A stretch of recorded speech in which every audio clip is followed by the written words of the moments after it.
How do you price your products and services? How do you know if it's not enough or if it's too much? Well, I've partnered with Noel Randall to tackle this question, and I think you're going to be impressed and find out that it's easier to charge more than you might have thought.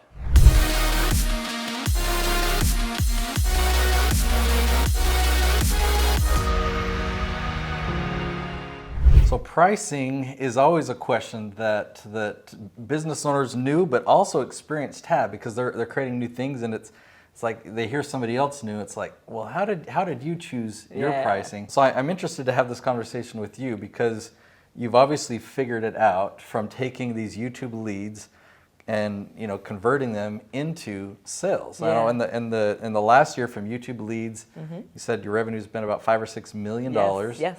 So we're not talking about any ad revenue, the sponsorships. We're talking about lead revenue. Correct. And so looking at a YouTube audience, typically YouTube is ready to buy a lower price point program or product or service, but yet you've got products all along the way. I do. So how do you navigate that? Yeah, so it's so funny, because I was originally told that when you are taking leads from YouTube, that they are not going to be highly qualified. They're not going to be, high ticket type of offers. They're not going to be $5,000, $10,000, $20,000 people. You're really only going to be able to sell things for $17, $20, and $30 and things like that. And I just did not find that to be true.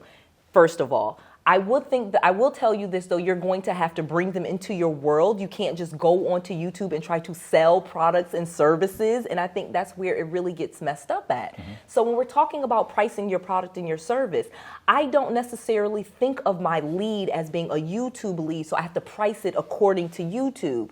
No, the point of YouTube is to teach, to educate. I make my videos and share the best content that I can. I try to answer their question to the best of my ability with the most detail. I try to be clear with what I'm saying and concise. And then at the end, the call to action is the call to action. That is the only opportunity where I'm ever selling anything. And I'm not even selling anything. I'm really just making you an offer to get my book or get my download. So if we're talking about pricing my product, that's not really affected by YouTube. It's really not, because I do not use YouTube as an indicator of my price. It really is, what is the value of this? And that's how I price. So if I'm going to work with you for mentorship, I'm not going to say, well, this person came from YouTube, so I can only charge them $500 from mentorship. But this person came from LinkedIn, so they're richer, and I'm going to charge them $10,000. No. Your leads, you still want to be fair and in integrity, and not judge your leads by where they came from. That just is not a thing that you're going to do. I really appreciate what you say there, and I do have to admit, I heard a story from one of my clients that came to him and said, hey, I've got $20 million to invest. Can you help me? I watched all of your videos. And this was just a straight YouTube lead. Yes. And it's like, yeah, so yeah. That makes a lot of sense. It does, because again, you have no idea. And just to say, just because someone's judging YouTube, how would you possibly know their financial situation? That makes absolutely no sense. I have celebrities, actors, professional athletes that have called my company and said they found us on YouTube. Everyone, YouTube is owned by Google. So there's no reason to think that your pricing or how you price your product should have anything to do with where the lead came from. So we can talk about some stuff on how you price your products, but we're going to get clear. It doesn't matter where they came from. Well, that makes sense, and that's where I was going in my mind too. Is okay. So the way that we determine the pricing has to do more with the value and what's being delivered. Correct. Not the lead source. Correct. How do you determine then? Okay, I've got this course. How do you put a price tag on that? So it's really going to depend most likely on how much access they have to me and my team. So one of the things that I feel, of course, is most valuable is time. Obviously, how much time you have speaking directly to me or speaking directly to one of my master coaches. So as I increase the amount of time, how many calls, how many interactions that we have with each other, that's going to increase the price and the value. However, if a lot of the things that you're doing them by yourself, they're DIY, you're doing it yourself, I just told you how to do it, then those are going to be more inexpensive.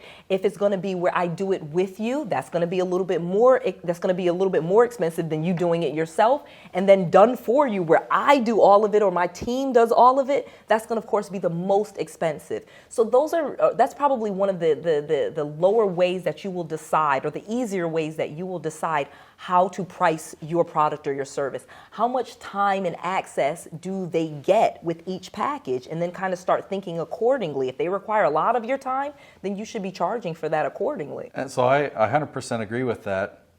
And I always like to add that that's not how you describe it to them in terms of you're going to get this many hours, right. And so this is how much it costs. Yeah. But that's how we can start to think about it.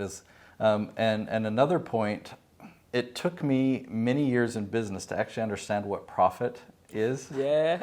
I thought that this is how much it costs me, and to, and this, I need to make this much income, so I'm going to charge this amount. I thought that was a profitable business. Yeah.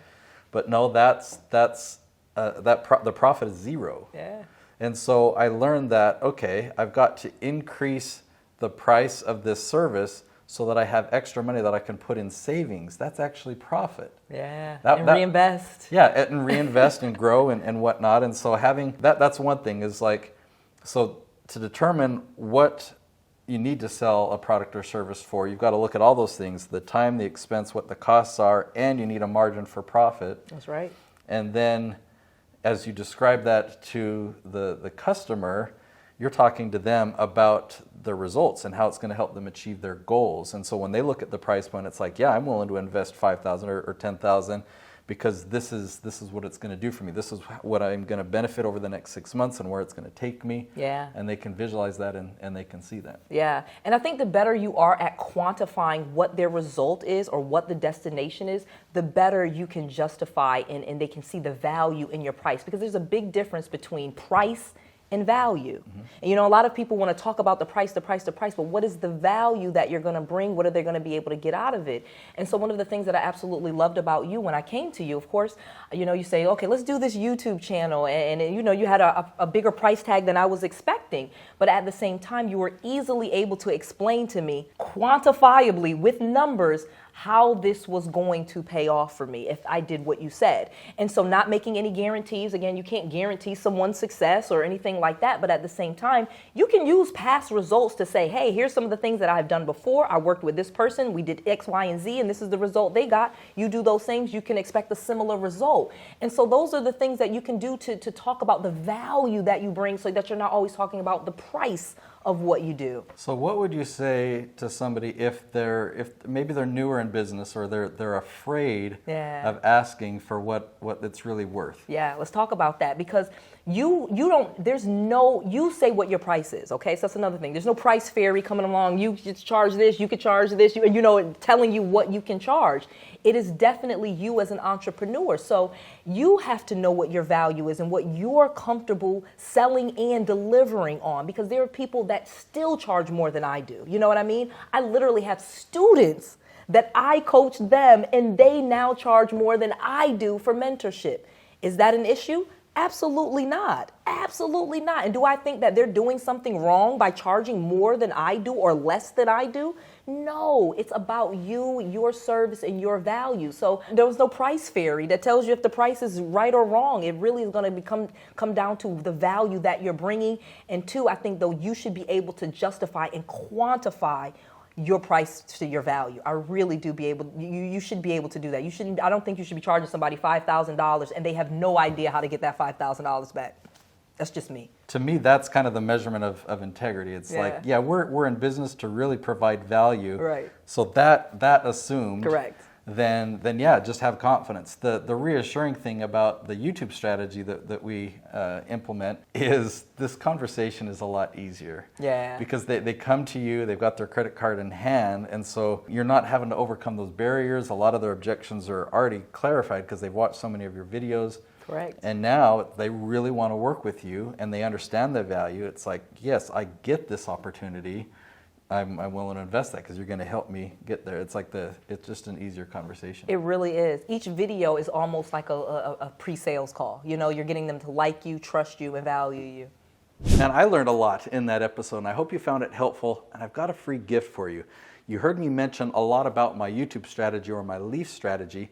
Well, I want to give you some free training where I show you how to pick the titles for your YouTube channel, how to generate leads, how to build momentum on your channel, and it's a free training. Go to natesfreetraining.com and you can get access to this training for free. It's NATES freetraining.com. I'll see you there.